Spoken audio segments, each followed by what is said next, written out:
जय जगन्नाथ। मैं शिवानी चक्रवर्ती, मैं हरिशंकर चक्रवर्ती अपने चैनल बॉम कलिंग फूड टेल्स में आप सबका स्वागत करते हैं। आज के हमारे इस वीडियो में हम आपको बताएंगे जगन्नाथ जी का जो महाप्रसाद है वो भक्तों के लिए इतना महत्व क्यों रखता है और क्या क्या नियम है महाप्रसाद को खाने के लिए। क्यों जो जगन्नाथ जी के भक्त हैं इसको खाने के लिए पागल जैसे होते हैं एक अन्न का दाना पाने के लिए, आज हम उसके बारे में बताएंगे। जगन्नाथ जी के महाप्रसाद का बहुत सारा नाम है, जिसको कैवल्य कहा जाता है, महाप्रसाद कहा जाता है, महार्घ्य कहा जाता है। बहुत सारे नामों से जगन्नाथ जी के महाप्रसाद को हम जानते हैं। और अन्न में ये अन्न ब्रह्म है, क्योंकि जगन्नाथ मंदिर में जो भी जगन्नाथ जी के लिए भोग बनाए जाते हैं ऐसा माना जाता है कि महालक्ष्मी के द्वारा वो पकाया जाता है। महालक्ष्मी जी स्वयं जगन्नाथ जी के लिए वो खाना पकाती हैं। इसीलिए शास्त्रों में कहा गया है, जचानंग पाचते लक्ष्मी भक्त च पुरुषोत्तम ततो जत्नेन भक्तव्यं नात्र कार्या विचारणा।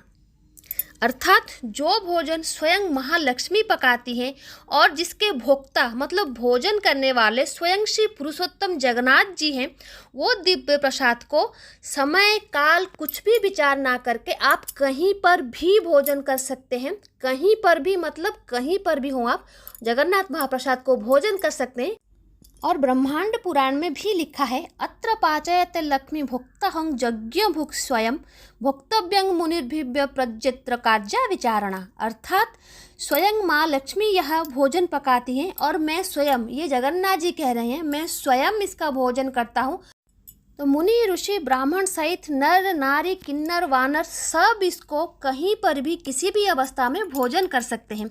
और अन्न के साथ ब्रह्म का संयोग जो है वो सिर्फ श्रीक्षेत्र धाम जगन्नाथपुरी धाम में ही किया गया है, क्योंकि यहाँ पर माँ लक्ष्मी जी स्वयं इस भोजन को पकाती हैं।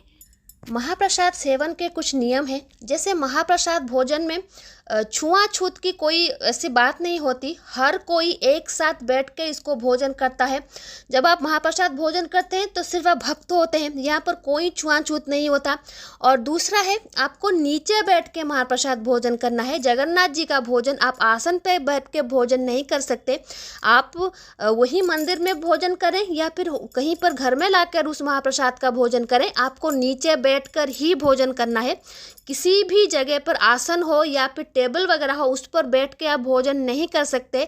इसमें महाप्रसाद का अनादर होता है, तो ये बात आप ध्यान में रखें। अगर आप कभी पुरी आएँ और भोग को होटल वगैरह में लेके आप खा रहे हैं तो इस बात का ध्यान रखें कि आप बिना आसन के ही नीचे बैठ महाप्रसाद का सेवन करें। और तीसरी बात, आप किसी भी अवस्था में हो, नहाए हुए हो, बिना नहाए हुए हो, किसी भी जगह पर हो, अगर आपको कोई जगन्नाथ जी का महाप्रसाद अर्पण करता है तो आपको उसको ग्रहण करना ही होगा, चाहे आप किसी भी अवस्था में हो। अगर आप ऐसा नहीं करते तो भी जगन्नाथ जी के महाप्रसाद का अनादर होता है। इसलिए कहा जाता है जगन्नाथ महाप्रसाद में कोई छुआछूत नहीं होता, कोई धर्म जाति कुछ भी नहीं होता। आप किसी भी धर्म के हो, किसी भी जाति के हो, आप महाप्रसाद सेवन कर सकते हैं। नीचे बैठकर सेवन करें। और कोई भी अगर आपको महाप्रसाद कभी भी अर्पण करता है तो आप उसको बिल्कुल भी मना ना करें, सादर से उसको ग्रहण करें। और चौथा है जगन्नाथ जी का निर्माल्य खाने की विधि। निर्माल्य वो है जो जगन्नाथ जी के जो अन्न प्रसाद होते हैं वो जो सूख जाते हैं तो वो निर्माल्य हो जाते हैं। तो अगर आप निर्माल्य खाते हैं तो निर्माल्य खाने से पहले आप जल ग्रहण मत करें।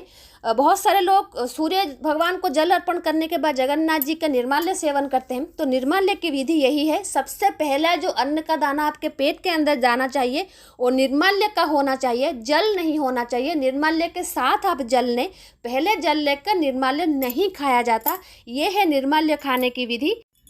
ब्रह्म पुराण में श्री जगन्नाथ जी के श्री महाप्रसाद के बारे में लिखा गया है, महाप्रसाद को लेकर छुआछूत तो बहुत दूर की बात है। अगर कोई कुत्ता जगन्नाथ जी का महाप्रसाद खा रहा है और वो नीचे पड़ा हुआ है, अगर आप उसको भी उठा के खा लेते हैं वो बड़ा भाग्य की बात है।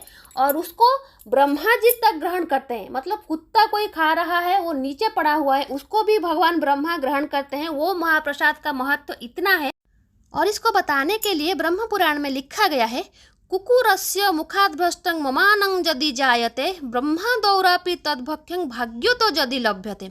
और इस तरीके से विष्णु यमाल जो ग्रंथ है उसमें भी इसी तरीके से लिखा गया है, महापातकी संस्पृष्टं नास्ति दोषत्र भक्षणे निर्माल्यं जगदीशस्य गंगाबारी द्वयं समम।